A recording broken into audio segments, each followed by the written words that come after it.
Welcome, Pitt fans, to another episode of Talking College Football with JJ Kitchen. Of course, I'm your host, JJ Kitchen. Guys, we're going to get into it today. Plenty of stuff to talk about in terms of what this team has looked like, in terms of how bad the embarrassing loss to Wake Forest was. But, guys, when I watched it a second time, it was pretty bad. But before we get into it, guys, please, again, subscribe to the channel down below to get the notifications when we go live. Today's going to be a hell of a topic in terms of things that we talk about, things that will be changing moving forward. But of course, subscribe to the channel, like it, dislike it, share it with your friends. We're going to have people on tonight and also answering questions along with the ideas and solutions that I have. So, guys, of course, as always, cue the countdown.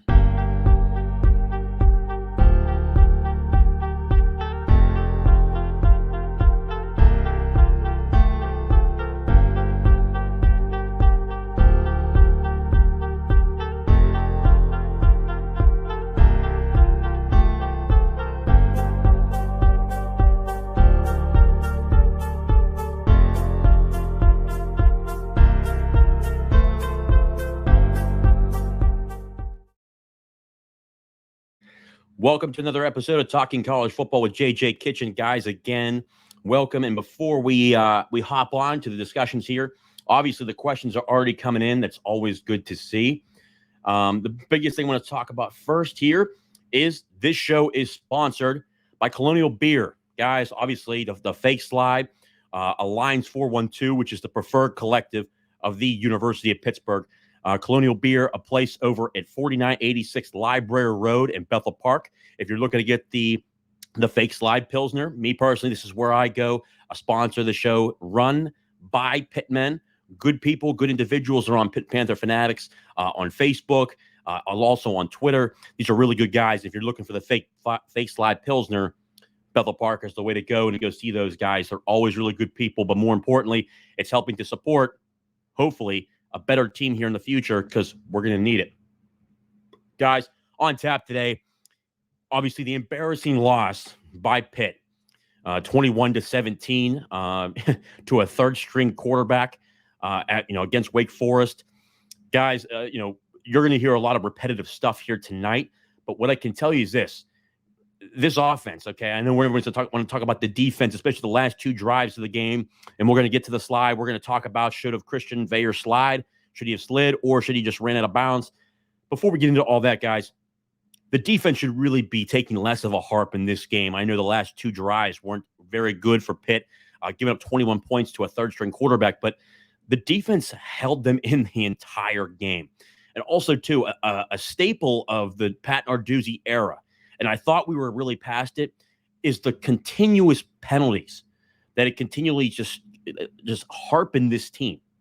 I've talked about it numerous of times in terms of just how bad this team is in terms of not being able to withhold the penalties, and the majority of them are on offense. Now, we did have a couple. Donovan McMillan needs to know not to drag a guy 5 yards off of the pile. That's an immediate, easy penalty to call upon people. Was not happy about that. But when you look at this overall, that the penalties have to stop. I mean, that's just one of the clear indicators of this is an undisciplined football team. I know they're young. Obviously, the young linebacking core was out there, especially for all four quarters. But overall, when you look at this team, the defense played well, kept them in the game. But besides the first drive and the second to last drive on offense, this offense was just mediocre. Mediocre, no identity. No, in terms of anything that looks like a remotely competent offense.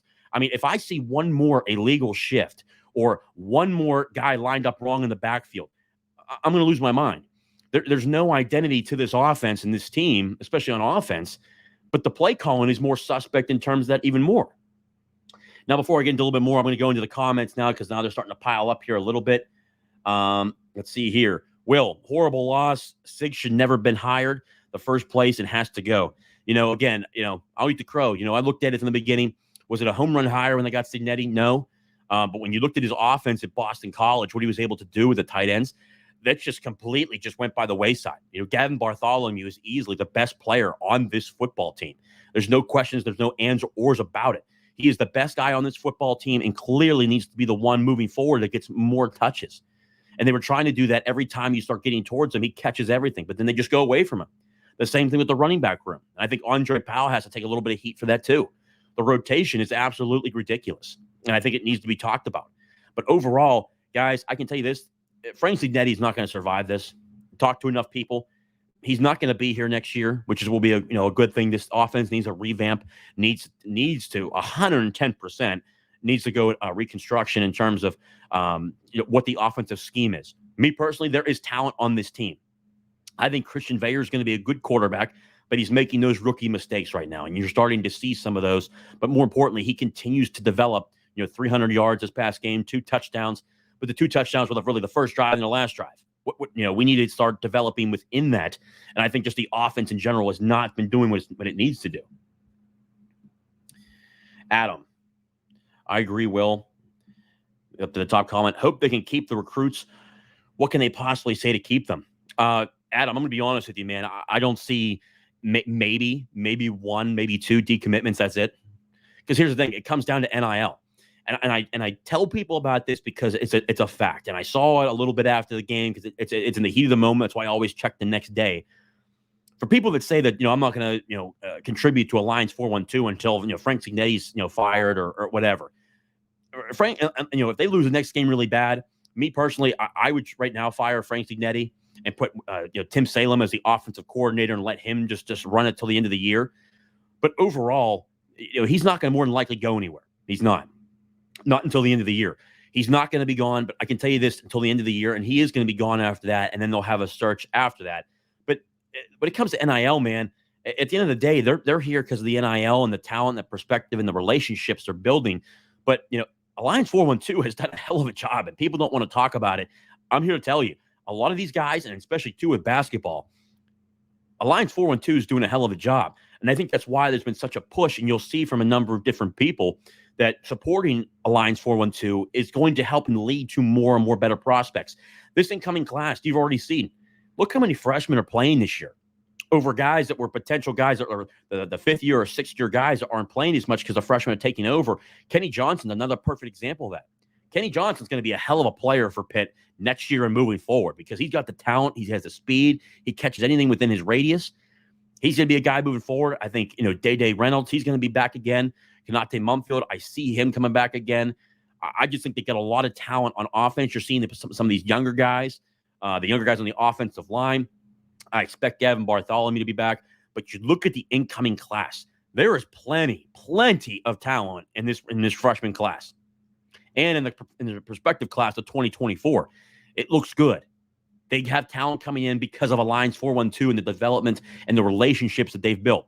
Alliance 412 is so key that the big donors are there. And they've proven that in the early portions because they haven't had any subscriptions. But now, as you look forward, the more subscriptions we get, the more money we're able to raise consistently each month.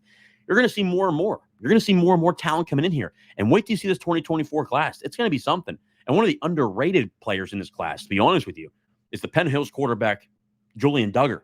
That kid's going to be really, really good. I think, and I'll tell you what, Carlo's one of those guys that's been pumping him up quite a bit. When you go back and watch his film and watch his tape at Penn Hills, he carries that team quite a bit. D-line is underwhelming. Need to go into the portal. Wish Morgan would have stayed. Brother, I'm the same way. I wish Morgan would have stayed, but then again, I think that they're a little disappointed in what the defensive line has looked like in terms of, what they thought it was going to be. Nakai Johnson has been on the field very much. He hasn't taken that next step. Elliot Donald's been on the field a little bit, but he hasn't taken that next step. Sean Fitzsimmons has been hurt. He's been lingering with an injury. Obviously, Jules. I'll tell you what, DeAndre Jules has been a surprise guy that just comes out of nowhere. He's been here for 5 years. He's a guy he's looked really good this year. But honestly, Dayon Hayes, I mean, there's times he has a sparks. Excuse me, but there's other times he has a spark, and there's other times he just levels off and you just can't find him. And just a lack of pass rush between the top 4 guys. Look at Ghost, Isaiah Neal. I expect him to start playing towards the end of the year so they can conserve his red shirt. But he's going to be a guy next year to look after. He's going to be looking really good. But there's going to be other guys behind him. And you're going to see into this class. There's more guys coming in this class. Jasir Whittington, the 4-star defensive tackle here out of Pennsylvania. He's going to, I tell you what, he's a talented player. And to be honest with you, he's built just like Kalijah Cansey. He's higher rated because he's just really good. And these other schools, in terms of what the talent looks like and being able to recruit players, they just can't develop the smaller defensive tackles, and Pitt can. So I think he's going to be another guy that's going to look really good. These two classes have been huge. And again, for me personally, I've said it before and I'll say it again. I truly believe that this is a hiccup year. Okay. The last 2 years, they won 20, they won 20 games in 2 years, ranked in the top 25 to end the year. Guys, this is the same team that beat number 15 UCLA last year. I think the regression comes from the offense. There's been some mishaps on defense, not enough pressure, stopping the run early on in the beginning of the year. But when you look at the second half against Cincinnati, they stopped the run. And really in the second half against West Virginia, they stopped the run. If you had competent quarterback play and a competent scheme, those 2 games are wins. Wake Forest is a win. That's 3 wins. So in reality, they're probably like 5-2 at the worst. At the worst right now, they're 5-2. So the way that I look at it is that this is a hiccup year. If Pat Narduzzi, which Heather Light's going to have a say, I can promise you that 100%. She's going to have a say in who's being able to be hired, but more importantly, they're going to pay. There's been some good names out here, and guess what? We'll be talking about some of those names tonight that I've heard about that could potentially be coming to Pitt, and then a couple of guys I think they should look at, to be quite honest with you. Mark, what does Deuce take from this season? Will he recognize the need to adjust quicker in future seasons should a QB situation or any other position come up in future seasons? Mark, I can tell you this right now. It's a hell of a learning curve he's got right now. He needs to understand, and honestly, I think he will, because the hot seat's going to get really brutal. We don't know what the buyout is for Pat Narduzzi, but as the years go on, it's starting to pick up. But I can tell you this, like anybody else, he's a loyal guy to his players. And again, it's a good thing and a bad thing at times. Bad thing because he didn't pull Phil Jurkovec earlier. A good thing because, guys, we don't have a lot of transfers that leave this program because of the loyalty that they have towards the coaching staff here, because they're treated so well and they're paid. Just being honest, that NIL deal where all 85 players are now on scholarship, plus the certain players, you'll have like the 20 or 30 players that make more money because they're, special individuals and special players. That's huge. In the market, I mean, you saw Utah, Utah has given their players, a lease on, a Dodge Ram. That's great. These players are getting cash. I mean, that's just a fact. They're getting paid and they're making more money, which allows you to say, hey, when you're talking to a recruit, it's why in this class, I don't expect these guys to leave this recruiting class, because they're getting an NIL deal automatically off the bat. Boom. That money's there. Almost 6 figures you're making off the bat. But then on top of that, when you come in here and you earn your stripes in that first year, Kenny Johnson's going to get more money. I can tell you that. Jordan Bass, as he continues to play, he's going to get more money. He got a hell of a deal coming out of high school. We held off North Carolina and numerous other teams that tried to scoop him up from us.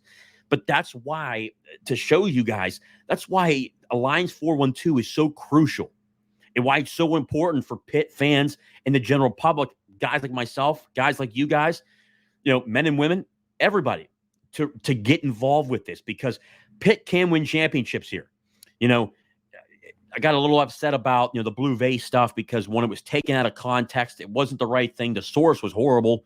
It wasn't really a guy who was even connected to the program, had no idea what it was about. But it can be done. Winning championships here. You saw it the 2 years previously. I think this is a wake-up call for Pat Narduzzi. And Mark, I do believe he's going to learn, because you can't continue to make these mistakes.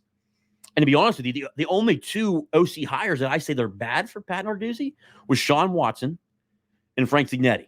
So you look at the other hires, obviously Whipple was bad the first 2 years, but that third year, he took off, and we won an ACC title. And obviously when you have a Heisman candidate and you have multiple first-round draft picks on your team, Jordan Addison, you had Jordan Addison involved, Kalijah Cansey. These guys, because of Alliance 412, they jumped in, and it was really Chris Bickle. Chris Bickle was the one taking a head storm to keep us competitive. Now that Alliance 412 is here with the Oakland Originals, you got to support this stuff.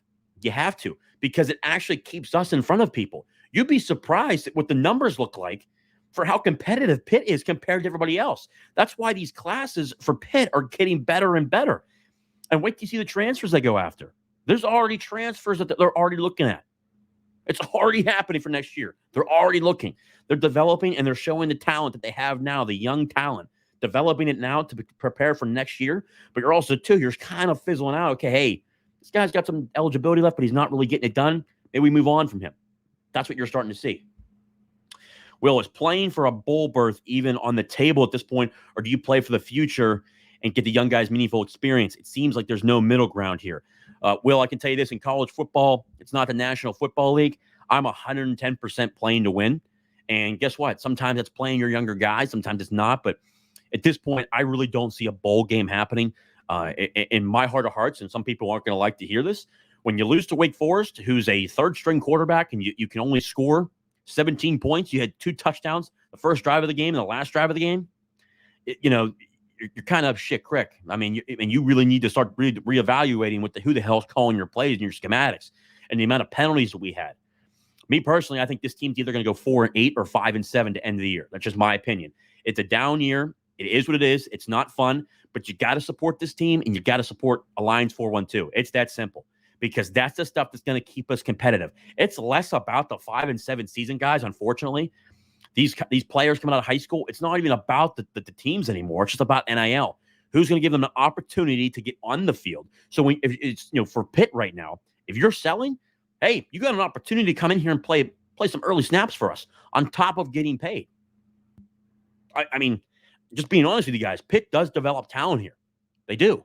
And you can see it in the National Football League. And on top of that, guys behind the scenes, Darrell Revis, Aaron Donald, Larry Fitzgerald, Tyler Boyd, Curtis Martin, they're all recruiting hard for Pitt behind closed doors, and you guys don't even know about it.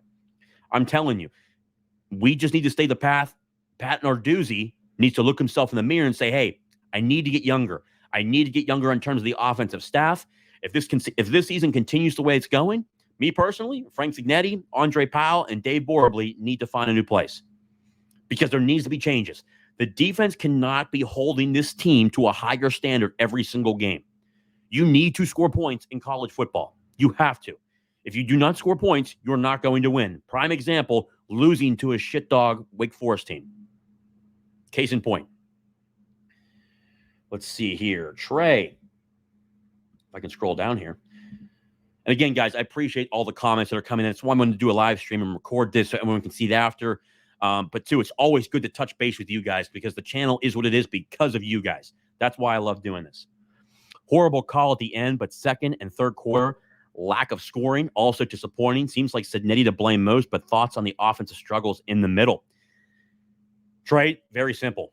The schematics of this offense is absolutely horrendous. Okay, I don't like the scheme. It's a West Coast offense, pro style, that works. It works in the NFL.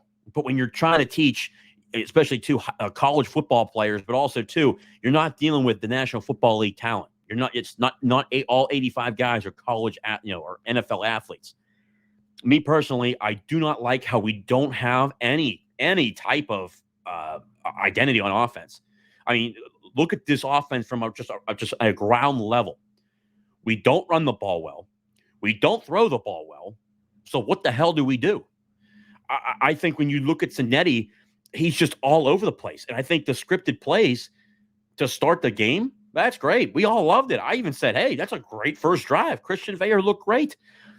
But how the hell do you stop pushing the ball down the field? How do you stop using the middle of the field? And for the love of God, why is Rodney Hammond not getting enough touches? I know for a fact he was dealing with an injury early on. Why is he not getting more touches? That's your best back. And I understand Steve Flemister in there. Where the hell's Derek Davis?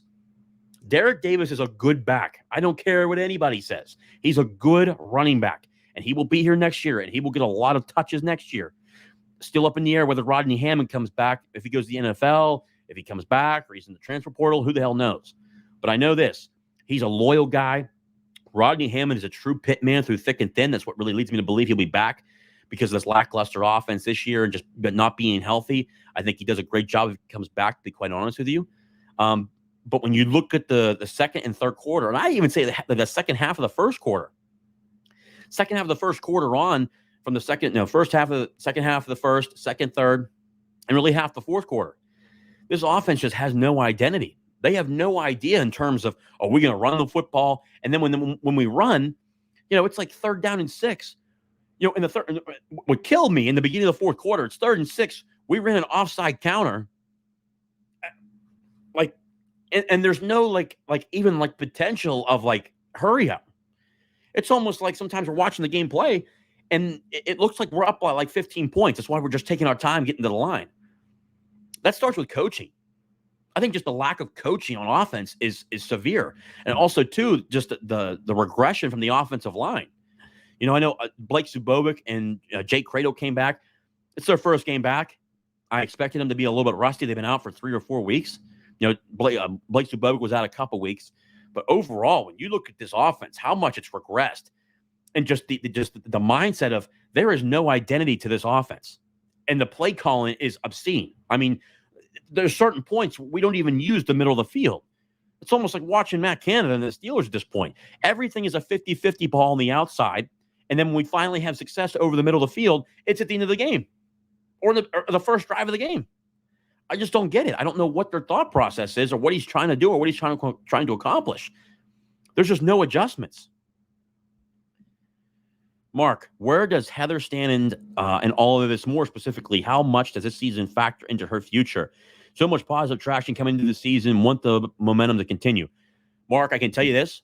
For all intents and purposes, whether we win or lose doesn't really matter. She is a staple of this university because of the progress that she's had. Here's what I've been told in terms of Heather's future. And this is just a fact, and it is what it is. Take it or leave it. And I tell this to a bunch of people. If Ohio State today, tomorrow, 6 months, offers Heather like the job in Columbus, she's taking it. I'm telling you that right now. She's taking it. And she would be nuts not to. I think it's Ohio State. Unlimited funds. You do what you want to do. Be competitive at the highest level. But what I can tell you is this. Joan Gable, the new staff that's in here, they're making a competitive offer. And I mean a significant raise. She is going, if Ohio State doesn't offer her the job, and personally me, and this is my personal opinion, no inside source on anybody that I've talked to, I know he's going to get interviewed.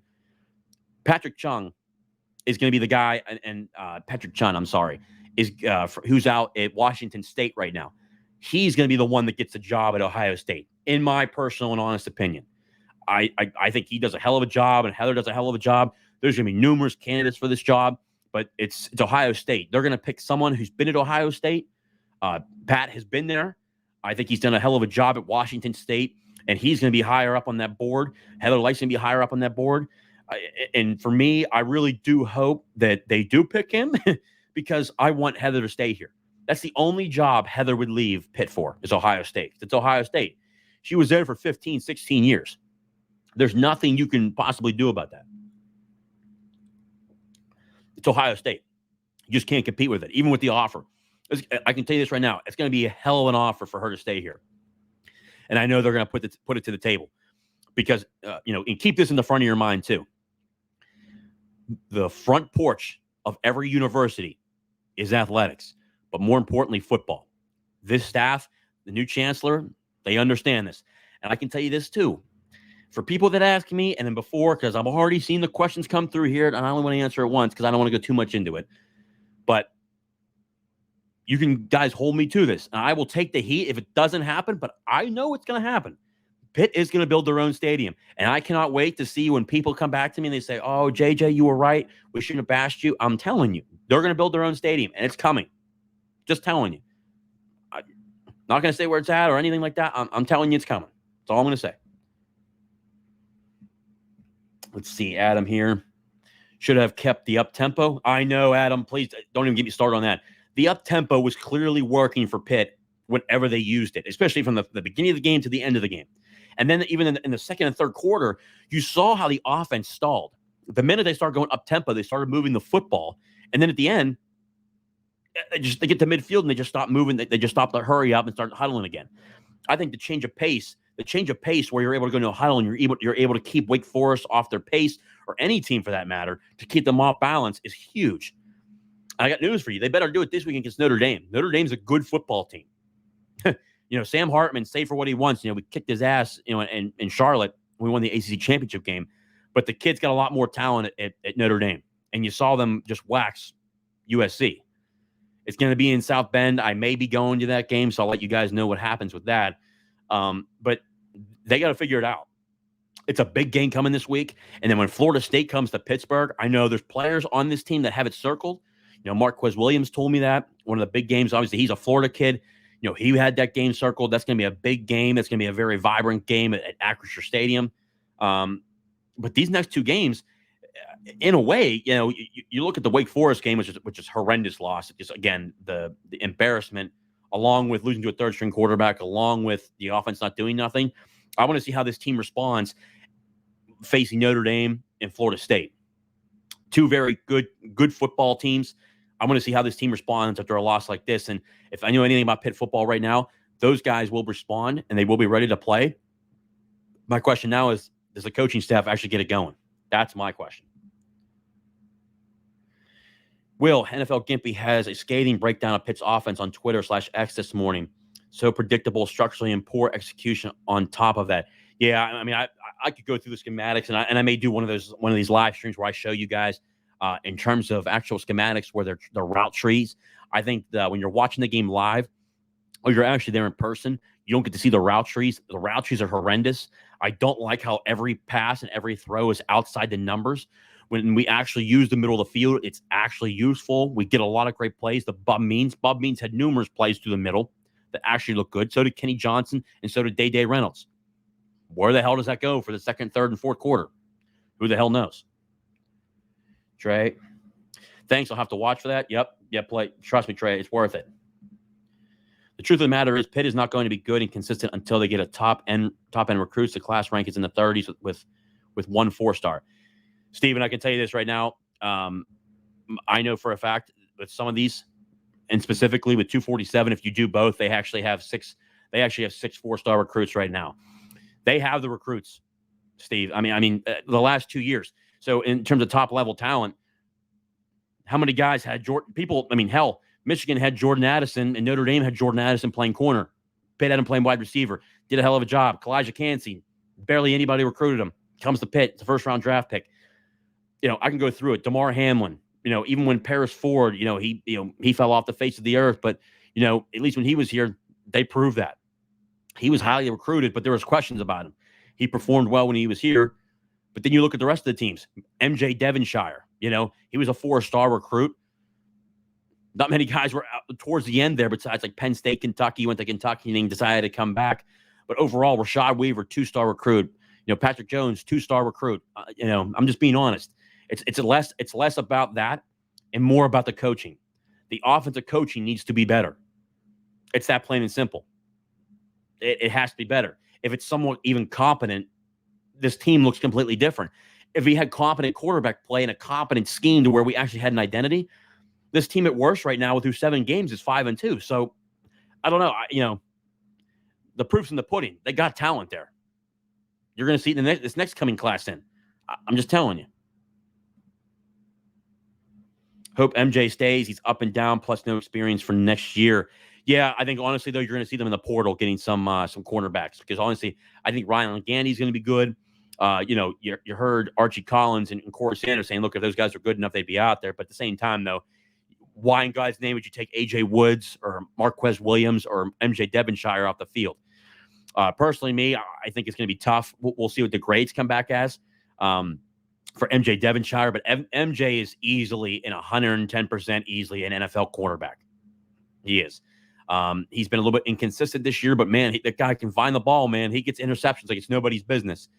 So we'll see where he goes. I can tell you this, if he's a day 1 or day 2 pick, he's gone for a fact. So we'll see what that looks like. I personally think right now, in my honest and personal opinion, I think he's an early day 2 pick. I think he's an early second-round pick at this point. It's just my opinion. Adam, it's 1976. Sign up, everyone. Adam, thank you. By the way, I was actually the 1976, but I went up one more level to the $40 one. $40 and some change. Just that's with me personally, guys. I'm never going to tell you how to spend your money or do whatever. That's just not what I do. I don't tell anybody how to spend their money. But all I can do is just urge you to say, hey, this is so important to what the future of Pitt football looks like. I'm just telling you.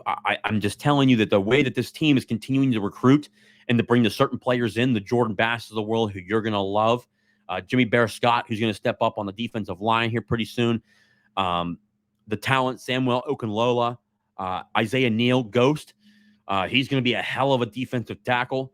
Donovan McMillan, we got him out of the portal, NIL, just being honest. And honestly, Donovan McMillan, a hometown hero, and then talking about coming back, Derek Davis. All these guys are good dudes, great football players. Just got to get some competent schemes out there and some good coaches that know how to use talent. Coaching is so underrated sometimes. It's just mind blowing when you don't have good coaches or good schematics to understand what this offense needs to do. You can have problems. Coach, my man, you guys don't know Coach. Coach is a Notre Dame fan. So obviously we'll be facing Notre Dame next week. Should be a good game with the Fighting Irish. Coach, I completely agree. Again, love you, my guy. It's going to be a fun game. It's always good with Pitt, Notre Dame. Maybe up. I was telling guys earlier, maybe up in South Bend this next weekend. We'll see what happens with getting tickets and whatnot. So we'll see. A new Pitt Stadium announcement is imminent. I wouldn't say it's imminent, Will. I'm just telling you that it's up in the stadium lease for Acrisure is up in 2031. From my understanding, from what I've been told from people within executives between downtown attorneys and whatnot, there has been a lot of talk about potentially that the Steelers move out of downtown Pittsburgh and move to you have the North Hills or the South Hills where they just, they created that turnpike because they're trying to do what they're trying to, the same thing with for instance, Los Angeles, who we face tonight, or like Jerry's World. They want to create Steeler City. I think it's going to be a little bit tough to do that in terms of getting funds and whatnot. David Morehouse, who they just brought from the Pittsburgh Penguins, was spearheading the Penguins. That's how they got their new place. He's involved with that. Me personally, I think it comes down to the Steelers renovating their place. And it's probably going to be millions and hundreds of millions of dollars, to be honest with you. That's probably what they're going to do. I would not be shocked if you heard the announcement about a new Pitt Stadium within 2025 or 2026. So I expect the stadium to probably built 3 or 4 years, probably in that time range. Depending upon the two places that they're kind of looking at this point, we'll continue to monitor that, and we'll continue to see. Mark, great show. JJ, thanks for your insights and taking questions. Glad Gable values and athletics. So informative. Thank you, Mark. Hey, thank you. You guys make this show fun. That's why I love doing this, and I cannot tell you enough from people within my Pitt circles from the university that just got me into doing this because it's just a good platform to be honest with people and not give any bullshit. Just how I am. So again, the show is great because of guys like you, Mark, and I cannot thank you enough. And anytime I get information, I'm going to tell you guys, especially too when it's said, hey, this is really good information. I'm going to give it to you guys cut and dry. I mean, there's just no bullshit in between. I could care less about clicks, just telling you the truth of how it is. And that's why I appreciate guys like you, Mark, who are, Mark, Will, Coach. I appreciate all you guys, Adam, Trey. You guys are the best whenever you guys come on here and ask questions. And by the way, the questions have been incredible all night, anytime I do a live stream. That's why I need to start doing more live streams. If offensive coaching were as good as defensive coaching, we'd be a perennial top 15 program right now. I'm going to be honest with you. If our offense was consistent, and again, I know it's hard to work for Narduzzi, and he does make some boneheaded mistakes from time to time, we would be in the top 20 consistently, without a doubt. And I think that's going to be something that's going to be talked about at the end of the year with Heather Lyke and Pat, because look, they meet every single year. And it's funny, a couple stories about, the Mark Whipple stuff. When Mark Whipple, if you guys remember, if Kenny Pickett didn't come back, Mark Whipple wasn't being retained. He was going to be let go.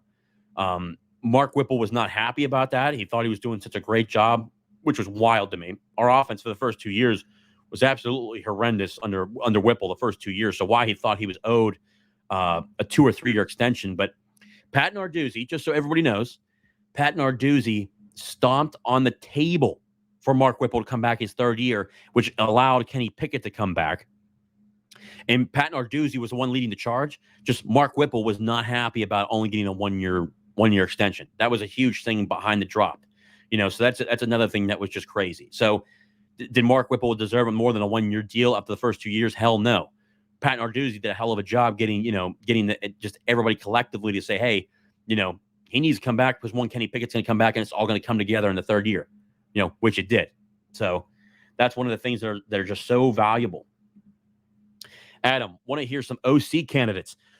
Ooh, all right. So we're going to get a little touchy here because I've got some names that have been thrown around, and I actually created a list here in my notes because there's actually some really good ones when you look at them.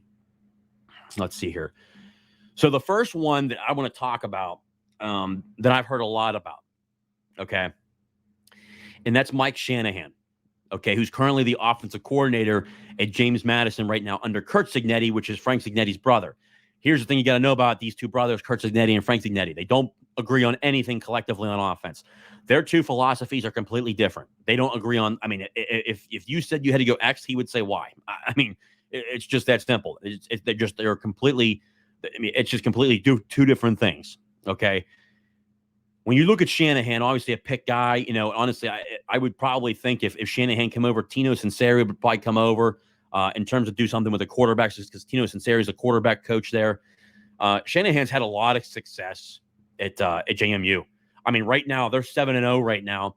You know, it's their first year in the FC and the FBS, and technically through the NCAA, their first year of statistics can't count. I hope that's overturned because let me tell you something. JMU, they are scoring at a rapid rate. I think last week against Marshall, they didn't do too hot. I'll have to look up the numbers, but when you look at the average like points per game, I mean, they're over like 35 points a game. I mean, they're scoring at a level that's unprecedented.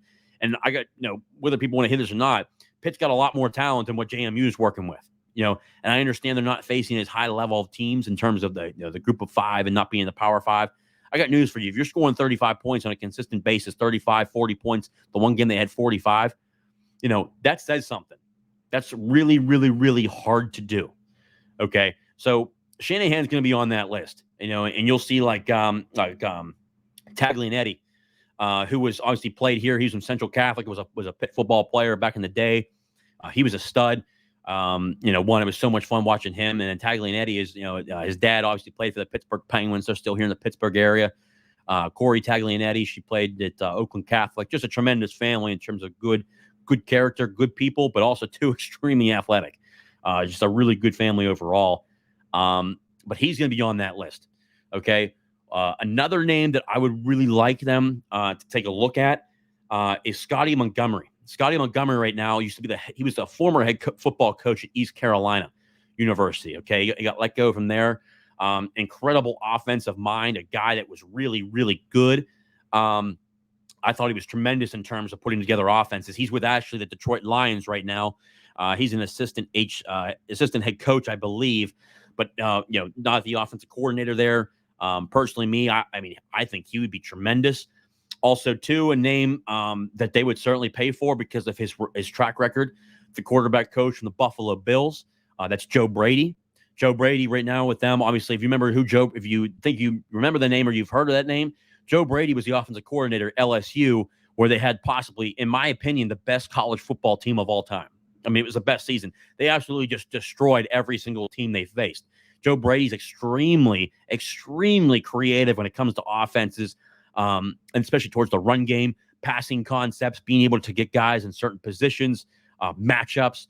And that's really what you need in college football. You need the matchups. You got to be able to look at these two different sides. Hey, we're going one-on-one against this corner. How do we put our certain guys? Maybe instead of having him on the outside this week, he's on the inside. He knows what he's doing. Obviously, Joe Brady was hired by Matt Rule at the Carolina Panthers.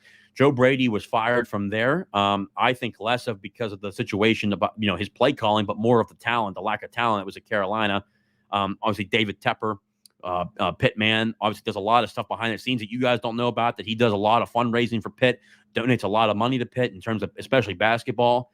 Obviously, he owns the Carolina Panthers. Joe Brady was there, got fired, and obviously he's ever since he's been with the Buffalo Bills. I can tell you this right now. He's a guy that would certainly want to be an OC again. And I can tell you this, if you threw money at him, I mean, hell, we offered Matt Canada, a little bit more than $1 million a year. And he said no, went to LSU, which was a dumbass decision on his end.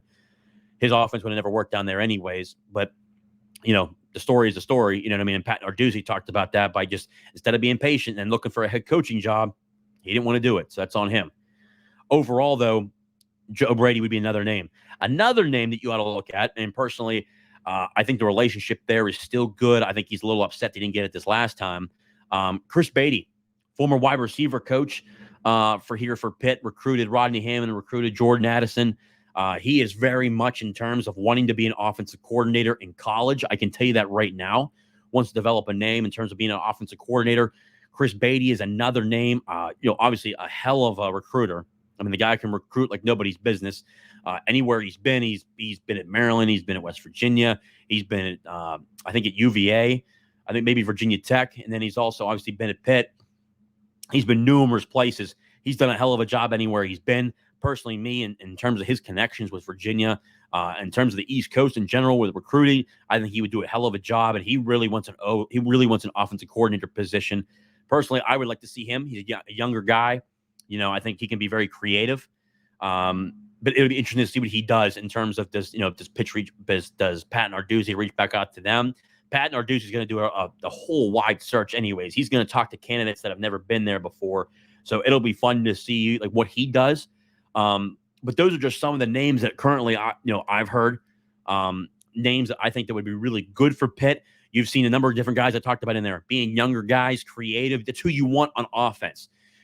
Also too, a name that was, very much thrown out there and in a heart of hearts. Let me tell you something. I know he received a contract extension recently because he's a tremendous man. I think he's building something down there, but we'll see. Be very, very, very close to what happens with Pitt and Joe Moorhead. Joe Moorhead right now is the head coach at Akron right now. Obviously, from people that I've talked to, Joe Moorhead pretty much turned down Notre Dame. He wanted to be closer to home. That's his real goal, is to be close to home with his family, which, again, if you know anything about Joe Moorhead, I mean, he is he's a Pitt guy at heart, but more importantly, he's just a good man. He's a guy that he would certainly fit in Pitt. Our culture, who we are as people, I always say the difference at Pitt is the people. When you look at Pitt in general, it's a tight-knit group. We're not a huge fan base, but, the past couple of years when we were winning, we're averaging 54 to 58,000 fans. When you're winning, people are showing up. Now, do I wish more Pitt fans would show up, especially too during the season, even when we are struggling? Yeah, because it means a lot in terms of recruiting, being consistent with helping the program, all that kind of stuff. But, show up to the games but still complain about the team. I could totally understand that. But please pay attention to what happens with Joe Moorhead. Guys, if Pitt would somehow pull that off and get Joe Moorhead and pay him, and more importantly, solidify that answer that that's our guy in terms of the next 5, 10, 15 years, that's our OC. Woo. Guys, let me tell you something. That's in heart of hearts, Joe Moorhead is my top candidate. I really do. I think he's a great guy, man. He's a good family man. I could go on for hours about how good of a guy Joe Moorhead is and just how good he could be here. Just my opinion. Adam, Brady would bring in elite recruits, just use the LSU tape, young and energetic. Adam, I know, man. Believe me, that's what you're looking for in an offense. And Joe Brady was able to run the football at will, along with being able to create passing concepts that were just absolutely incredible in the college game. I would love to see that. Beatty would be amazing recruiter. Mike, I completely agree. I think he's, again, like you said, great recruiter. But I think he's been really battling for that spot to actually take over as an OC somewhere. He's been looking for that opportunity. And I think he's actually looking for it. If he was offered that job here at Pitt, he would take it in a heartbeat. Actually, let me rephrase that. If he was offered the OC job at Pitt, he would take it. I know that. Brady and Beatty would be home run hires. Adam, 110%. Brady, Beatty, or Moorhead would be fantastic hires. Yeah, I mean, honestly, yeah, I wouldn't have an issue with any of those. I think they're all completely incredible hires. I think they would be doing, you would see the transformation in the offense because of the talent that we have here. On top of the look at the young offensive linemen that we have, but also, too, the guys that haven't played yet. There's some guys behind the scenes, like Terrence Enos. He's a guy that's going to be able to step up here pretty soon.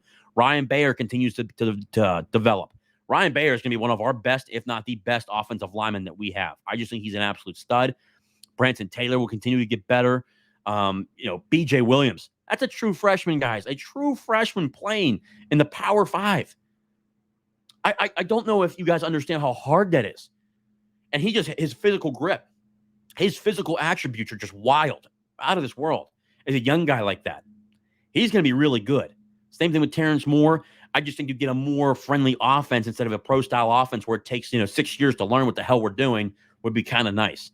No offense, but Pat Narduzzi talked about Christian Vayers coming from an offense. It was a one-word thing to this is a more of a sophisticated offense. Well, maybe we need a one-word offense because shit looks ridiculous right now. Matt Canada, Trey, don't you do that shit to me. No, I don't want that. No, we've had enough of him. Please, no more Matt Canada or nothing. But Will, in terms of what Moorhead and all them would bring, you guys would be beyond pumped if he came here because he would never leave. I can promise you right now, he would never leave. Also, too, you look at it. Trey laughed my ass off. Yeah, don't do that shit to me, Trey. I got enough PTSD from last week's game. If I hear that the Matt Canada coming back, I'm going to lose my mind. But Joe Moorhead, man, dude, Will, Joe Brady, Chris Beatty, or Joe Moorhead, man, that is a winning recipe, man, overall, when you look at that team, especially putting that together. I'm a WVU guy, LOL. Oh, well, there you go. That's why you're doing that shit, Trey. You're killing me. By the way, Trey, obviously West Virginia guy. Make sure, obviously, I bet you already are. Make sure you follow Kuz's Corner. Does a hell of a job down there. Also, Mountaineer Paul. They do a really good job. I love them. They do a hell of a job. But honestly, in terms of the game, guys, let me tell you something. We're going to get on a very touchy topic here. Should Christian Veilleux have slid or run out of bounds? Here's why I'm going to tell you guys, okay? And I'm going to go back and look up the time period here because I watched the game twice, which is very painful in itself. And I took some of the notes. If you look at the time period, I'm going to tell you why he should have ran out of bounds, okay? If I can just pull it up here. Let me see here.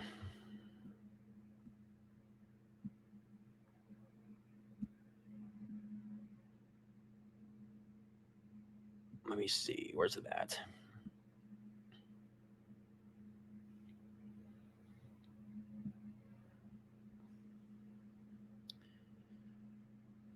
It's in my notes somewhere here. I got so many notes here, guys. It's ridiculous.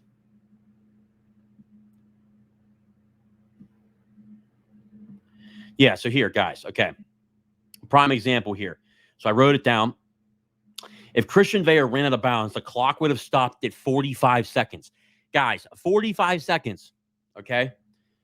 If you run a play, let's say, okay, for instance, you run a play, it's at least 3 seconds. So then Wake Forest calls a timeout, 42 seconds, okay? So Christian Veilleux, make sure he gets the first down. You're out of bounds, 45 seconds left in the game. He takes one, you run one more run play, call timeout, 42 seconds left. Then you run one more play because Wake Forest had 2 timeouts, takes 3 seconds off the clock. Now you have 39 seconds. Okay. Now it's let's say like 3rd and 8, 3rd and 9, whatever. They only get a couple yards, whatever.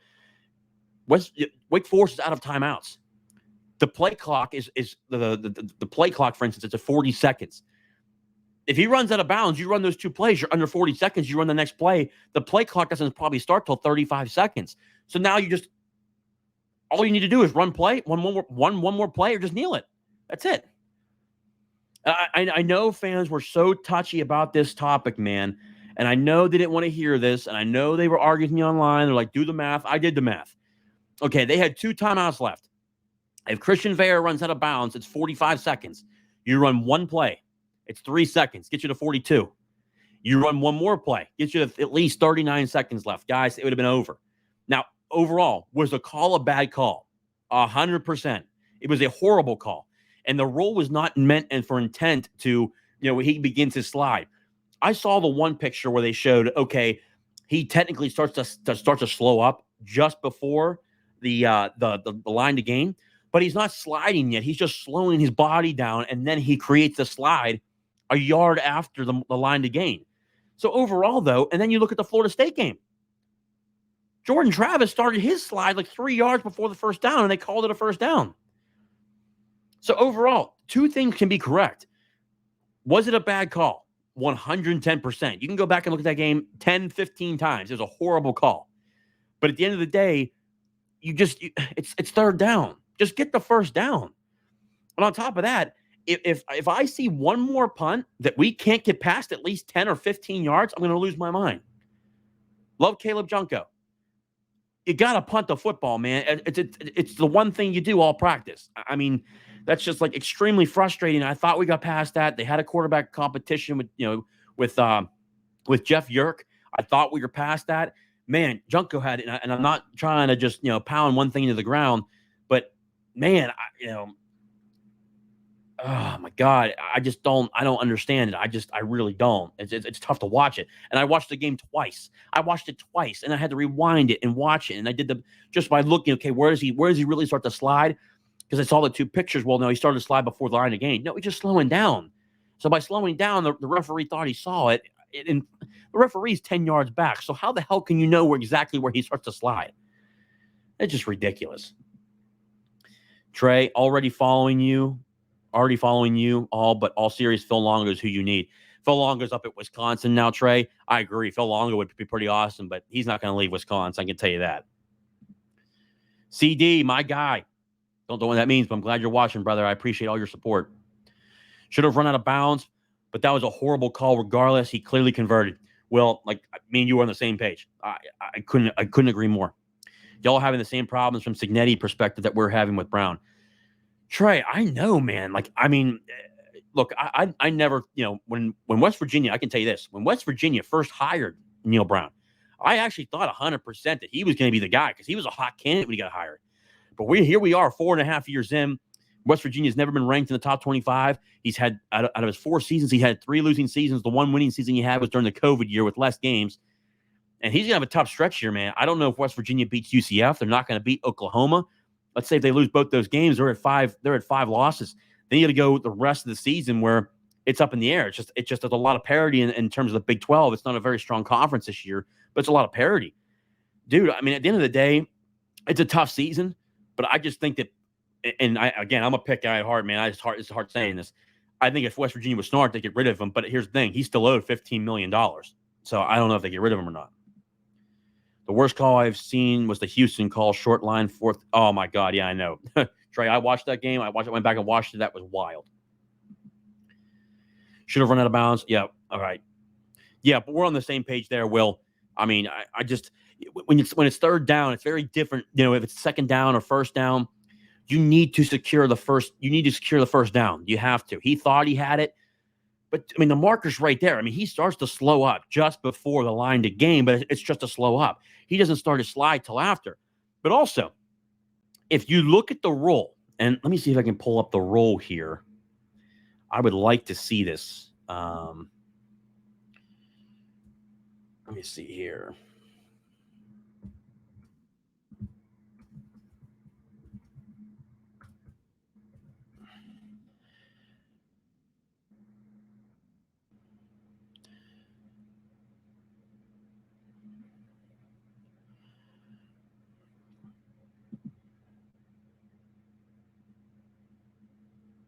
Yeah, so like here, it's funny when you look at the roll here, it even says the body part has to touch the ground. A body part has to touch the ground before anybody even touches him to consider that he's already down.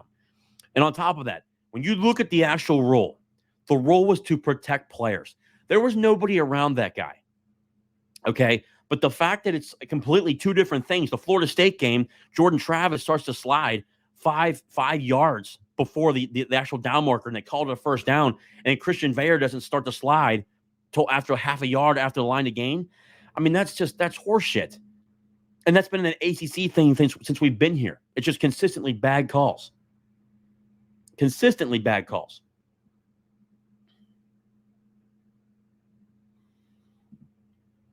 Trey, I'll be honest with you.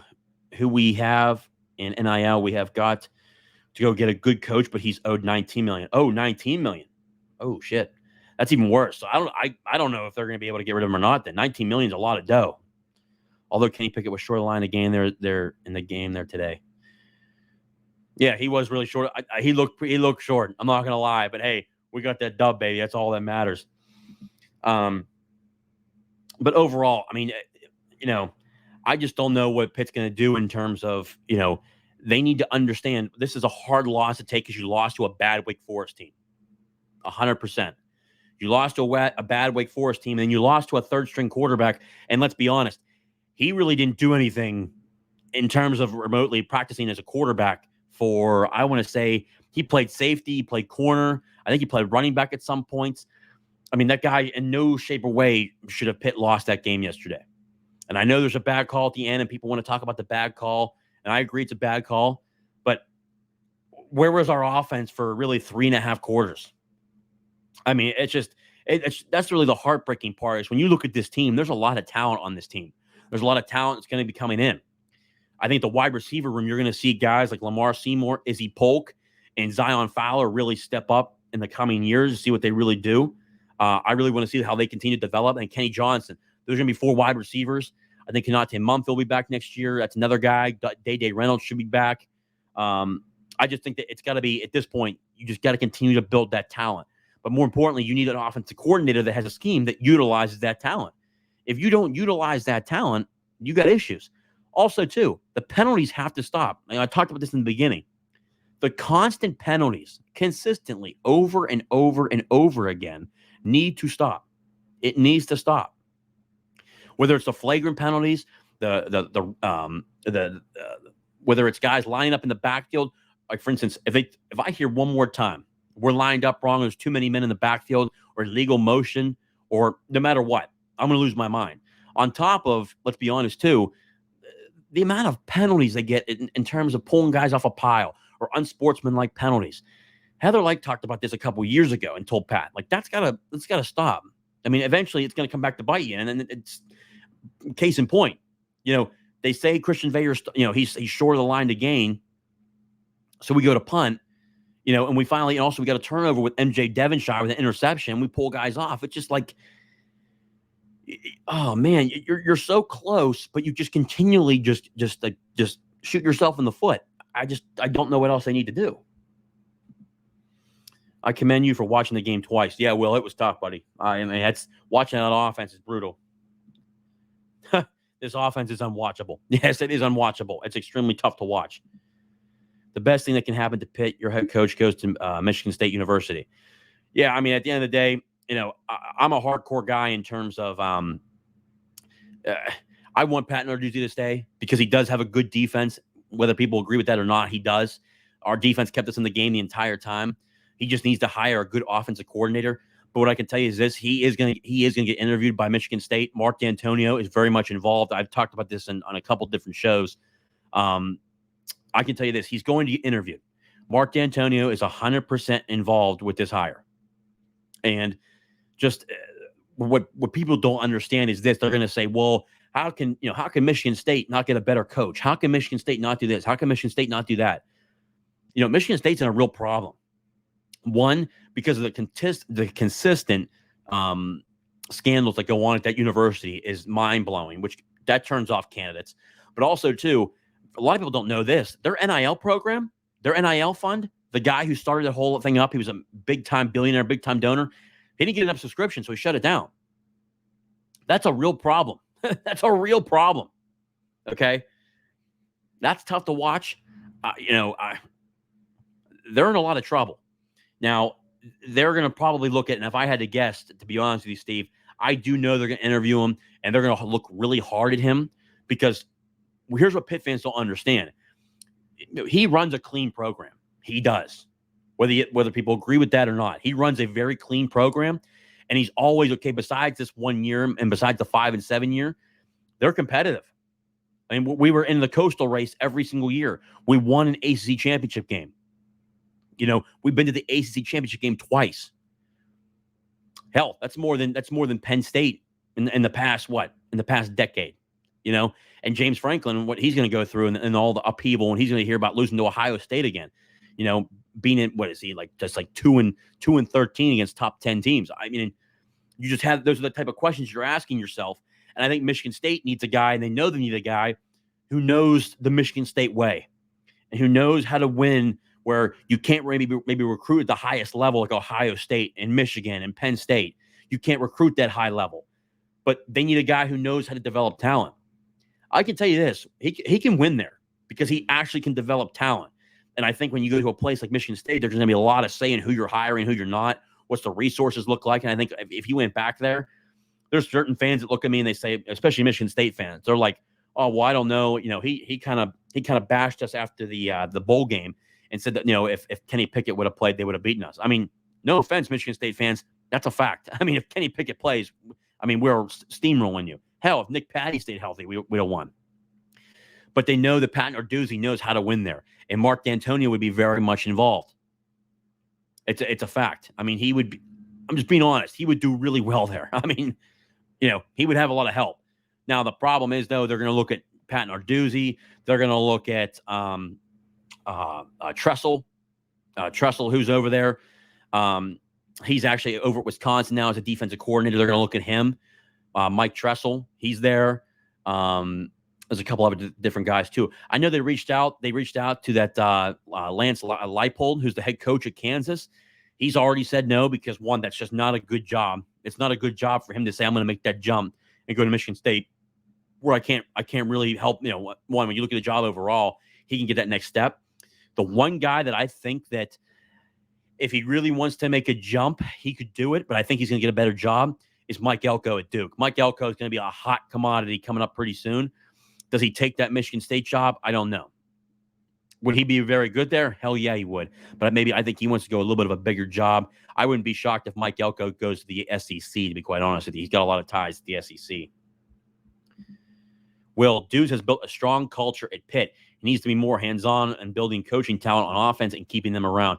Yeah, I agree, man. When you hear the comments from Pat about how he really spends most 80% of his time with the defensive staff, but that kind of tells you, and this is a very honest point, this is why he hires guys that are older, maybe older is a little bit harsh, but more experienced. Because basically what he wants to do is what Mark D'Antonio did, just hand off the offense and say, look, and that's why offensive coordinators, you're going to see, I mean, I've seen the names that come across who wants to interview at Pitt for their offensive coordinator positions. There's a lot of good names on that list. Just telling you right now. And like, for instance, if Joe Moorhead wasn't offered that head coaching job at Akron, Pitt would have hired Joe Moorhead. Just telling you guys that. It's a fact. He would have gotten the OC job here at Pitt. He wanted to be a head coach, wanted to give it one more go. It's close to home. It's an opportunity to be a head coach. That's why he took it. And I don't blame him. It's a head coaching job. But when you look at the offense, he wants to hand the keys over to an experienced offensive coordinator, a guy that he knows he can trust to run that offense. But as you can see, when you make a bad hire, you're stuck in the twilight zone, and just the offense looks like shit. Just calling it what it is. Arkansas recently fired Dan Enos. He was always a guy that was on that list potentially. To be honest with you, I don't ever believe he was ever a candidate. I know some people wanted to talk about that. He really never was a candidate. But Dan obviously got fired from Arkansas. Personally, me, I wouldn't mind letting go to Frank Zanetti and then letting Tim Salem call the plays. Just my opinion. Just let Tim Salem call the plays, give people hope on what it would look like, spark the team a little bit. Maybe something changes, but we'll see. Thanks, everyone. Would love Iowa D coordinator. Everyone would love the Iowa defensive coordinator. Oh, yeah, he's done a hell of a job at Iowa. They might score 15 points a game, but their defense is damn good. Iowa's sitting right now at 7-1, I believe, if I'm not mistaken. They're 6-1. I can't remember if they had a bye week or not yet. They're either 6-1 or 7-1, one or the other. But yeah, I mean, West Virginia would be smart to look after him. Also, West Virginia would be smart to look at Kurt Cignetti and Tony Gibson. Tony Gibson, defensive coordinator at NC State. Obviously, he was there with Rich Rod. That'd be a good hire, too. Longevity and culture may be underrated. Deuce has created culture. I am an AFA grad, and we have had 2 coaches in 40 years. Son is a Pitt sophomore. Like you said, Deuce is a clean program, culture, and stability. Oh, I think is the AFA or the Air Force Academy. Correct me if I'm wrong on that, Mark. I'd like to know. But, I mean, longevity and culture may be underrated. Yeah, I mean, dude, I'm just being honest. It's a hell of when you can build a strong culture. Go look at the transfers. The only guys that have ever transferred besides one, Jordan Addison, the rest of them are because they were looking for more playing time. I mean, is that not a great barometer to say, hey, they love it here. They're getting paid. Pitt pays their players. I mean, it's a Lions 4-1-2, which again, Chris Bickle, John Pelusi, Goldberg, they're all guys, all part of that. They're incredible. Our former players, LaShawn McCoy, Larry Fitzgerald, Aaron Donald, all these guys behind the scenes. I mean, Curtis Martin. I mean, all of them. Dion Lewis, all these guys are all recruiting for Pitt. I'm just telling you, they built a really close family culture, and it goes a long way. And I just truly believe if they hire a good coordinator next year, this is a one-year thing. This team has got talent. This team has talent, especially because it's young, too, especially on defense. You look at the linebacker room, Ryan Manilak, and by the way, Pitt fans need to hear this, too. Ryan Manilak has recruited balls to the wall. Rasheem Biles going to be a hell of a linebacker. Jordan Bass going to be a hell of a linebacker. He's improved with a bunch of guys that are on that defense right now. Cam Lindsey from the hometown hero, the 4-star linebacker that's committed to Pitt. Don't be shocked if he plays right away at Pitt. That kid is a freight train. There's just something, like we always say, there's something in the water. There's something in the water at Aliquippa, man. He's going to get early playing time. It's Jordan Bass, Rasheem Biles, Kyle Lewis, Cam Lindsey. I mean, the names go on and on. So I saw with a dream backfield, which, that account kills me sometimes. He wants a 6'7" linebacker. I've never heard of that shit. I don't know. It's very different. But I can tell you this, that guy can recruit. He's recruiting very good linebackers that'll be good here in the future, which is a fact, and obviously Bengali Kamara. I mean, it just goes on and on and on. And he's really stepped up what Bengali Kamara can be. But he's done a hell of a job recruiting, and that's a fact. Come on, ACC and Big Ten East are not comparable. Penn State goes undefeated in ACC. I don't know about that. I mean, Big Ten East, I mean, let's be honest. I mean, Penn State, I mean, they take care of business against every other team. I think Penn State would have one loss every year if they were facing Clemson. Because here's the thing, too. Say what you want about Clemson being down or whatnot. Clemson beats the brakes off of Michigan and Ohio State. Ohio State preferably in the college football playoff. Florida State would do the same exact thing. Just telling you. Penn State would be the same thing here, having one or two losses every single year. They would not go undefeated. Because the Big Ten can't even win a game in the college football playoff. Clemson's actually beating SEC teams in the college football playoff and beating them the brakes off of them, especially too when they beat Alabama by 30+ points. And they shut out Ohio State. The same year that Penn State lost to Ohio State, which is almost every year. What? Because Penn State's 1-9 now. Big Ten's can be a better conference now because they added USC, UCLA, Washington, and Oregon. But I mean, when it comes to big games, James Franklin ain't that guy. And while James Franklin's at Penn State, they're never going to win a national championship. I think they can get into the college football playoff with those seven at-large bids, but they're never going to win that conference. Wait till Penn State faces Michigan coming up here soon. Michigan's going to wax Penn State. It's not even close. Penn State is the offense for Penn State is absolutely horrendous. I mean, what Drew Aller was like, I think when they looked at it, he was like 12 or like was he 14 of 43. I mean, he was barely over 40%. I mean, James Franklin's got a lot of work to do to try to catch Ohio State or Michigan. That's a fact. Oh, Iowa 6-2, lost to Minnesota. Shit, did they really lose? Wow. That's something. I thought they won at the end there. I'll have to catch the end of the game. Yes, Air Force Academy. Oh, that's pretty sweet. Well, that means, Mark, you're incredibly intelligent is what that means. And hardworking, especially go to the Air Force. That's incredible, and thank you. Coach Manilak has really acquitted himself as a linebacker coach since his first season.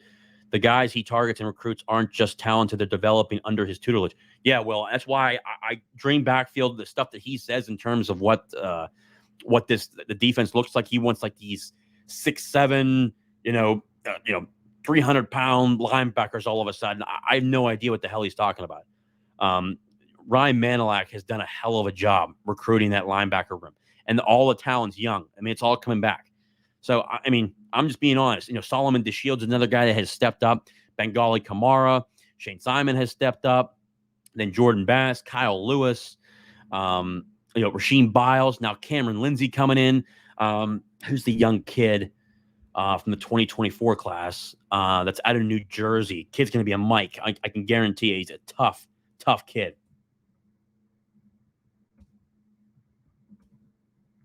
If I can find it here. Let me see here. Yeah, Pitt's class ranked 32nd right now. Cameron Lindsey. Oh, yeah. Jeremiah Marshland, guys. He's recruited him. That kid is an absolute stud. I cannot wait till that kid gets here. Jeremiah, Adam, there you go. Bruton. Thank you. Jeremiah Marshallin, guys. Let me tell you something. This kid is an absolute stud out of Florida. Um, he's going to be really, really good. Cameron Lindsay's going to be playing early. Jeremiah Marshallin, um, it's Pitt's got to hold on to him. He's going to be one of those ones that you have to watch. There's been a lot of conversation between Michigan State, Maryland. I think Maryland's recruiting him really hard, probably possibly the hardest right now. Miami's still recruiting him very, very hard. I'll have to see. For instance, if I can't remember if Miami got that linebacker recruit. That's why maybe they're not as recruiting him as hard now. But man, Miami, he went to a Miami game. Maryland's been recruiting him hard. I'm just telling you, he's going to be really good. But overall, you look at his class, man. That's why I'm saying it's really good. Yasin Willis, the running back, the 4-star running back. He's one of what, 2 running backs are going to be coming here. Jules Goff, the running back from Central PA, New York, PA. Tell you what, man, he broke all of his records at in his high school. I mean, the kid's a stud. I mean, Sincere Edwards, 4-star defensive end, 6'3". He can play inside or outside. He's going to be a hell of a player. Caleb Holmes, 4-star offensive lineman. He's going to be a stud. I mean, you look at the names. Nigel Maynard, defensive back. Mason Lindsay, another offensive lineman that's going to be really good for Pitt. A couple other names. Yeah, David Bruton. He's going to be a hell of a player. Let me see some names here. Oh, yeah, Francis Brew, defensive tackle from the Maryland area.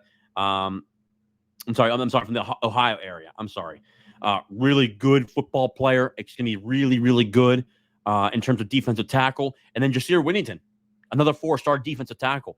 That's what I'm telling you guys. Supporting Alliance 412 is so important because they're getting these deals. And Pitt is so competitive in the market of what you're able to bring here. And then when you got guys like Aaron Donald, Larry Fitzgerald, LaShawn McCoy, Curtis Martin, I mean, these guys are recruiting for Pitt all the time. On top of the staff, the talent's there. And you get DeMar Hamlin helping, Dane Jackson, Jason Pinnock, Jordan Whitehead. Jordan Whitehead does a lot. James Conner. I mean, the names go on and on and on. You come to Pitt, you get developed, go to the National Football League. It's that simple. But the NIL is so competitive because of NIL and Alliance 412. If you join Alliance 412, it's going to the right stuff, man. That's why I did it. It's a no-brainer for me. I know you're not a WVU guy, but what's your status on Neil Brown? What would you do? Trey, I can tell you this right now. I would have fired the guy last year. And I know, West Virginia with their financials, their balance sheets, obviously they're so far in debt, and they made their major cuts to their programs and whatnot. I think it's going to hurt them with enrollment because enrollment's gone down 4 consecutive years. I actually just did an industry study at work. I'm in the financial sector in terms of banking and whatnot, and we do a whole portfolio. I can tell you this, man. Their enrollment has declined the past 3-4 years. It looks ugly. And then when you cut more programs, that's not helping. But they had to do it because they're losing money. But I can tell you this: if he's owed $19 million, which I still think it's less, I was pretty sure it was like 15. I thought it was 15. They got to find a way to get rid of him because he's not the guy. I think West Virginia, if Pitt had competent quarterback play, West Virginia scored 10 points off of a gain of 16 yards because of the turnovers by Pitt and Phil Dracovic. If Christian Vayer plays in that game, I don't think West Virginia gets those points, and Pitt possibly wins that game. I think there's been a couple games where you could say it could be shift maker games. Now, West Virginia, where now you're seeing the defense fall apart, you're facing better offenses than your Pitts or your Texas Techs, teams like that. You're getting caught up, and now he's really on the hot seat. He never really left, in my opinion. I think Ren Baker is a hell of an AD. I think West Virginia did a hell of a job hiring him. I do like him a lot. But this UCF game, I don't see them beating UCF in the bounce house. I don't. I think Garrett Green's going to be a stud. I think he continues to show and develop. He needs to continue to develop. I just don't know if it's going to happen under Neil Brown. I don't know if it is. But overall, when you look at this team, I mean, to be struggling this much, to be a 4-3, you've lost 2 in a row. That's kind of tough to watch. I mean, I just don't know. Me personally, it's got to go. I'd fire him, but buyout is big. Yeah, Adam, his buyout's big. So I just don't know they can justify it, but if they can raise money for the funds to get it, then if they have enough money to fire him, I would. Because he's not the guy. He's never been ranked in the top 25. He's never been able to keep talent. Also, the transfer portal. West Virginia loses at least 20 different guys every single year. I mean, that's like the function of a program. I think he's got major issues there. I just think that, how could you not hire like a Tony Gibson or Kurt Signetti? You got different guys like that. Or you call Iowa, their defensive coordinator, like you had mentioned, Trey. I would do that in a heartbeat. Green is absolutely much better, and offense is much better since the defense has been a lot worse since the bye week. Yeah, I mean, it was rough early sledding for Garrett Green, but he's definitely gotten better. But now the offense is finally starting to score, but now the defense is falling apart. It's crazy to watch. How can you say they beat anyone when you can't beat Wake with CV? I mean, it's Steve. I agree. I mean, they could lose the rest of the games, but also too, what they beat Louisville, who's ranked 14th in the country. Anything's possible. They can't beat. They couldn't beat Cincinnati. They lost by a touchdown there, 6 points. But then they beat Louisville, who stomped the brakes off of Notre Dame. I mean, just being honest with you, Steve. I mean, I agree. Every game at this point is a toss-up. In my opinion, every game moving forward is a toss-up. You don't know what's going to happen. You don't know which team's going to show up. I agree. The strength is absolutely their O-line, and that's all they have. CJ Donaldson, ever since that game last year at Pitt, he hasn't done anything. Yeah, CJ Donaldson, I don't think he'll be back. I think he's going to transfer. I think West Virginia has enough backs to begin with. Their depth at Jaheim White, I like him a lot. I think he's a hell of a running back. They got one more, I know that, but I don't think he'll come back because he hasn't played very well, Trey. I just think it's going to be tough. It's going to be tough for them to do anything. I'd be quite honest with you. But at the same time, though, I put on the replay of the West Virginia game. That stadium was empty. Milan Puskar Stadium was empty against Oklahoma State. What do you think that next home game is going to look like when they're going to UCF? If they lose to UCF, they're going to be 4-4. West Virginia is not beating Oklahoma. So then you're 4-5. Potentially, you're either 5-4 or 4-5, and then you come back home. That's a huge question mark. But you lose probably one of the better freshman linebacker with a broken leg, and lost probably one of the best safeties in the Aubrey Burks for 2 games. Yeah, I hear you. I mean, I hear what you're saying, but at the same time, though, Pitt's been dealing with the same stuff. You know what I mean? We've lost Matt Gonsalves, our best offensive lineman. Matt Gonsalves won't be back next year. He's going to the National Football League. We lost Jake Cradle for 2 or 3 games. We lost Bengali Kamara on the defensive side. Now we've lost Solomon DeShields. We lost Sean Fitzsimmons. We lost a running back. We lost Kanate Mumfield for a game. We lost Bob Means for a game. There's injuries all around. It's part of the game. It is what it is. But, I think Neil Brown has gotten decent football players. But my problem is, though, he's got to quit taking group of 5 transfers. None of them play any well. They're not doing well. I just think he's having issues trying to get the extra talent in there. 54,000 for Oklahoma State. I don't agree with that. There's no way. Maybe that was the number they put out there. There's no way. I mean, even the voice of Morgantown was saying it was empty, and he was at the game. Let me see here. What do we have? The recruiting staff. Guys, put your questions in here. So we're gonna be getting to that point. But I want to talk about one of these players on this recruiting trail. Nigel Maynard, Cameron Monterio, athlete. Yeah, he was really good. I don't want to talk about him though just yet. Yeah, Jeremiah Marshall, guys, linebacker, and then Mortiz Schmoranzer, who's an offensive lineman. He's a 3-star recruit, 6'5", 275. Guys, I really like this class coming in, man. I think that, hang on to these guys, which I expect them to do, because these freshmen now, it's all about, for instance, it's all about the money at this point. And Pitt's paying. And Pitt's done that for the last really 3 to 4 years, but now it's been turned up another notch. We've gone from here to here because there's been support from the fan base, but even the big donors, where now we're really starting to get aggressive. I can tell you like this. I mean, overall, continue support for Alliance 412. You're watching them jump and watching them be competitive in the market, especially with basketball. Basketball is the same way. But for football, especially, all this conference realignment stuff. Pitt was mentioned towards the Big Ten because they were looking at all the markets and bringing in, you brought Oregon, Washington, Cal, Stanford, Pitt, and then they had, I think they had Clemson, UNC, Virginia, and then Virginia Tech. And you were bringing them into the Big Ten. What that market looks like now will be interesting. But the ACC, I'm going to be doing a video later on about it. I've been told by numerous people that the ACC wants to add, once the legal issues are going on out in the Pac-12, once that's done, they want to add Washington State and Oregon State, and then the ACC wants to add West Virginia, Kansas, and TCU. TCU to go with in the Texas market with SMU being a good partner there, obviously. And you have the Pac-12. The reasoning behind it is obviously Oregon State and Washington State being a pair with Stanford and Cal. And then you have, what was the last one? I had West Virginia because obviously in our market. And West Virginia, people can say what they want. West Virginia doesn't want to be dealing with the travel. I mean, look at the teams that the Big 12 has pulled in here. It's all West Coast teams. They're hoping by the end of like 2028 and 2029, they're hoping that the best thing that can happen to the Big 12 is that the ACC falls apart. But with them adding Stanford, Cal, SMU, and potentially now Oregon State and Washington State, the ACC is not going anywhere. And then the ACC is more valuable to begin with because of the ACC network and the CW. Pitt's now 2-5. They're on national television every single game. The Big 12, if you're not a primetime game, you're on ESPN Plus. Nobody has ESPN Plus.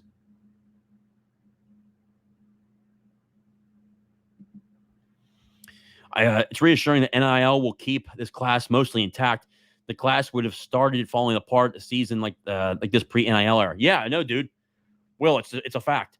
NIL is keeping this class together. That's why I'm telling you guys, you have to support Alliance 412.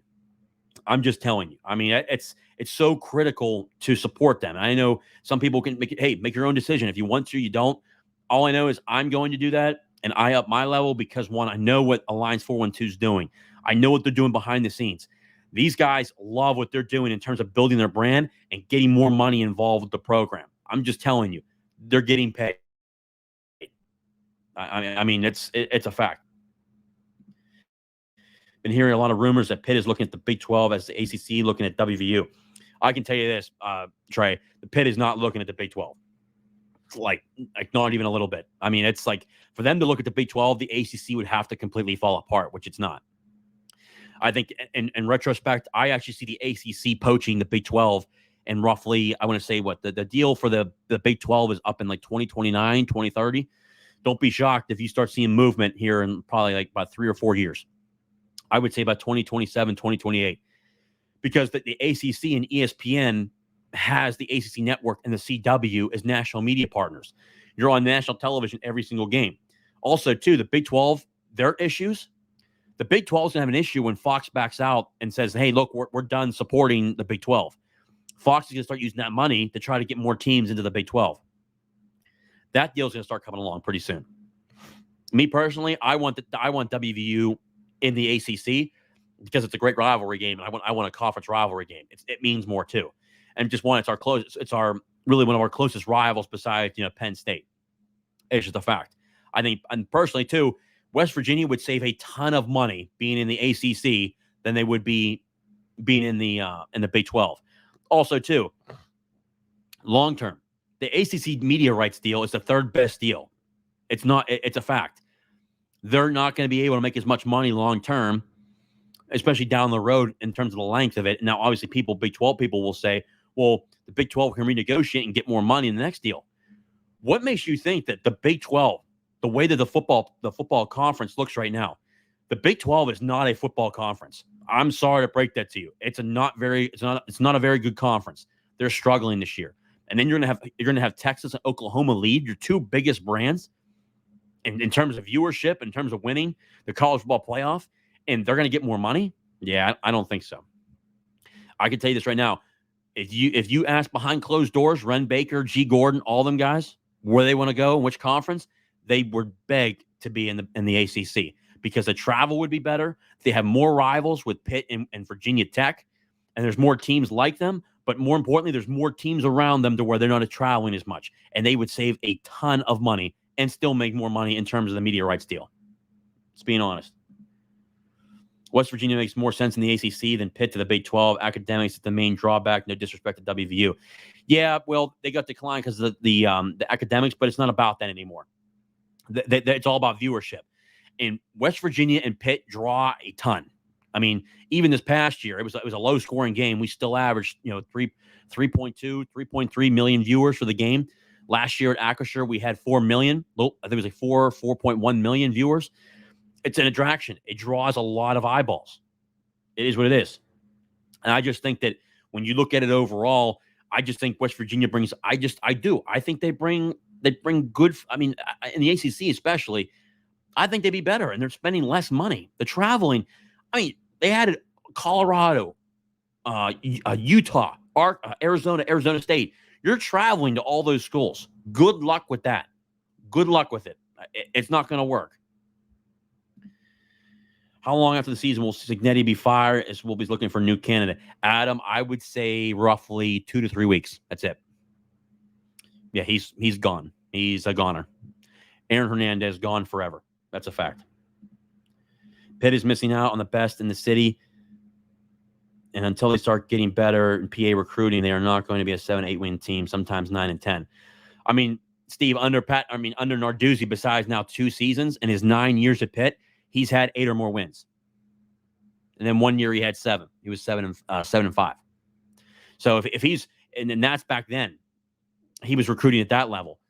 I mean, he's clearly doing something right. Besides the offensive coordinator hire, he's doing something right. So I don't see an issue with that, especially too next year. If they hire a good offensive coordinator, a competent, like actual college football offensive coordinator, I guarantee you they win 8 to 10 games next year, including the bowl game. Being honest. And especially in PA, they do get PA recruits. They didn't get a couple guys or some more stuff behind the scenes. Penn State obviously got the kid. I'm drawing a blank on the linebacker from Central Catholic. Good kid. I can't remember the kid's name. I'm drawing a blank all of a sudden. Very good kid. He's going to be a linebacker at Penn State. Tyke from 2020 the 2025 class, he's going there. Obviously, Peter Gonzalez going up to Penn State, the wide receiver. I think he'll be good. But besides that, there's like 3 or 4 guys. Specca. Yeah, thank you. Yeah, Steven Specca. They're going to Penn State, which is fine. And obviously Pitt got Cam Lindsey.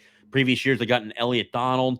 They've got numerous different guys, like Kai Johnson, Dorian Ford, all these guys. So, and at the end of the day, PA is not a massive draw in terms of prospective talent.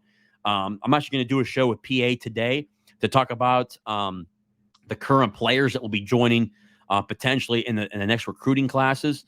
I'm going to have him on the show to talk to Pitt fans about guys they should be looking for in the WPIAL and City League.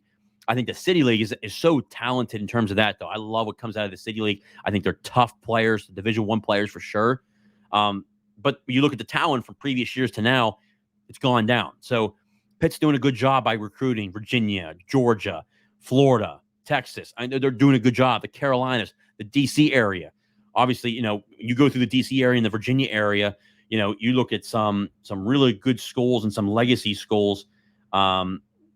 Mason Lindsay, where's he from?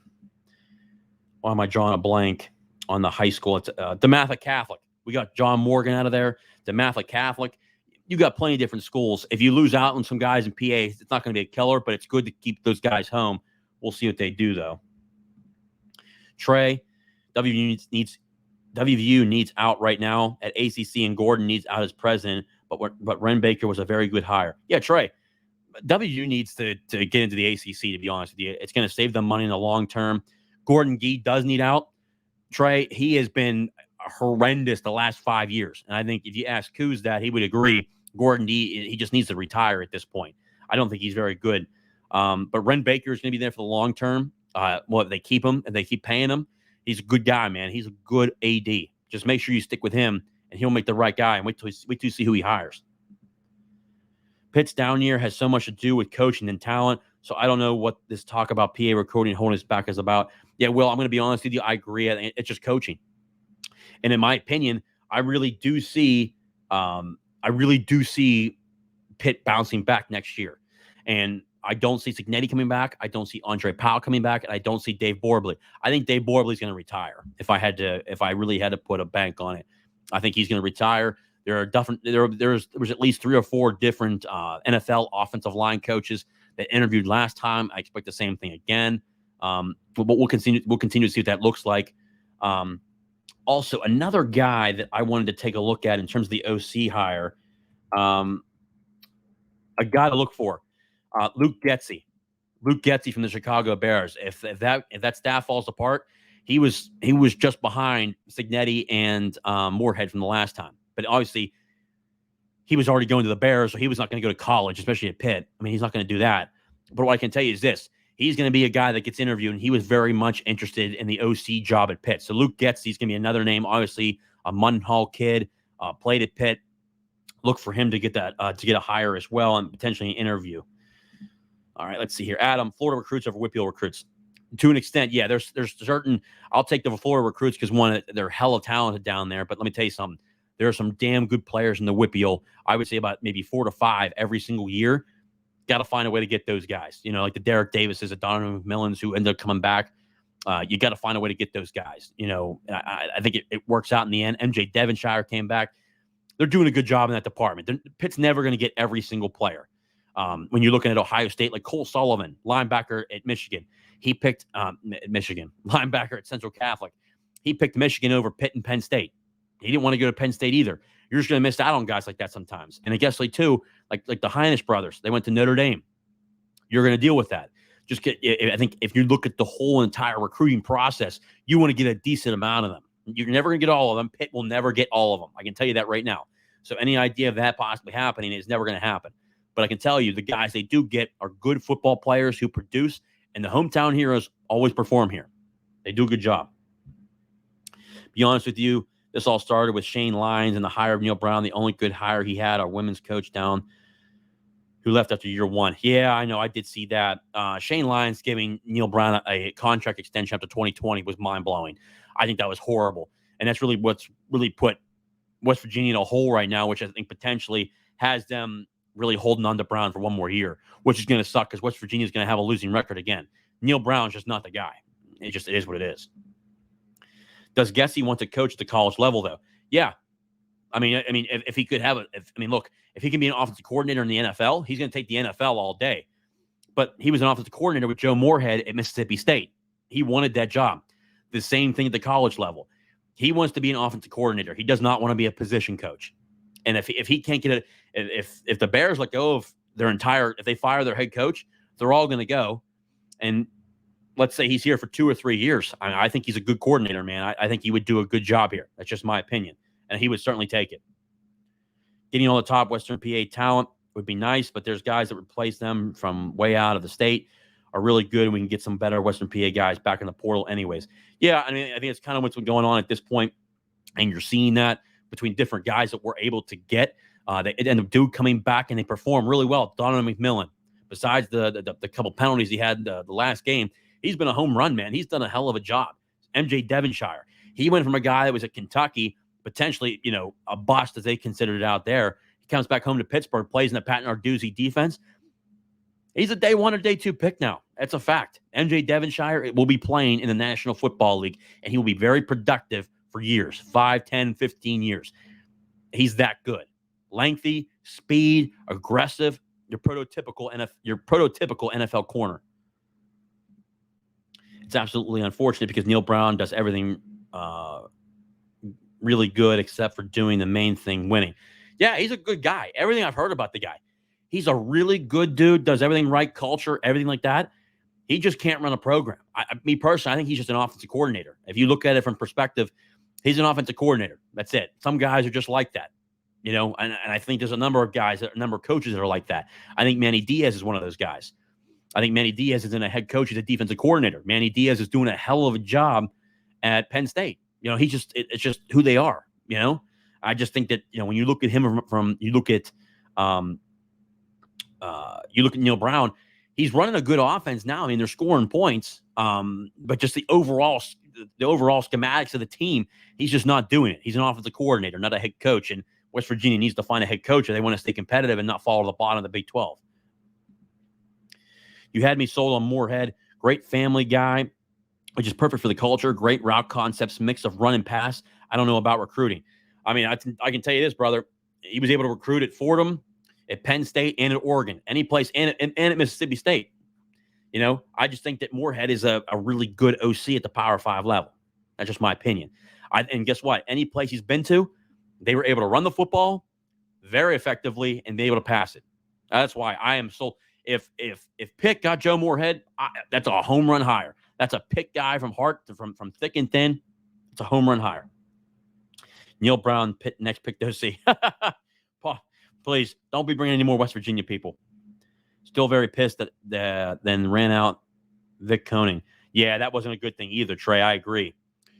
Will, would you trade Cignetti for Brown? LOL. Yes, we would. Trey, I'm not going to lie to you. We probably would at this point. I'm not going to lie. I think anybody's probably better than Frank Cignetti. All right, guys. Again, please subscribe to the channel down below, guys. Please subscribe to the channel. Share this video with your friends. I recorded it. That way everybody can see it, the questions, the conversations that we had today. The channel is great because of you guys. And again, I can't thank you guys for the incredible questions. The guys and everybody joining the channel. We had over 65 people just in real live time watching the channel. So thank you guys. Please, again, share the video, like the video, comment down below what you thought. What did I miss? What did we get to? What didn't we get to? Did you like the live stream? But more importantly, share the video with everybody while you are subscribing.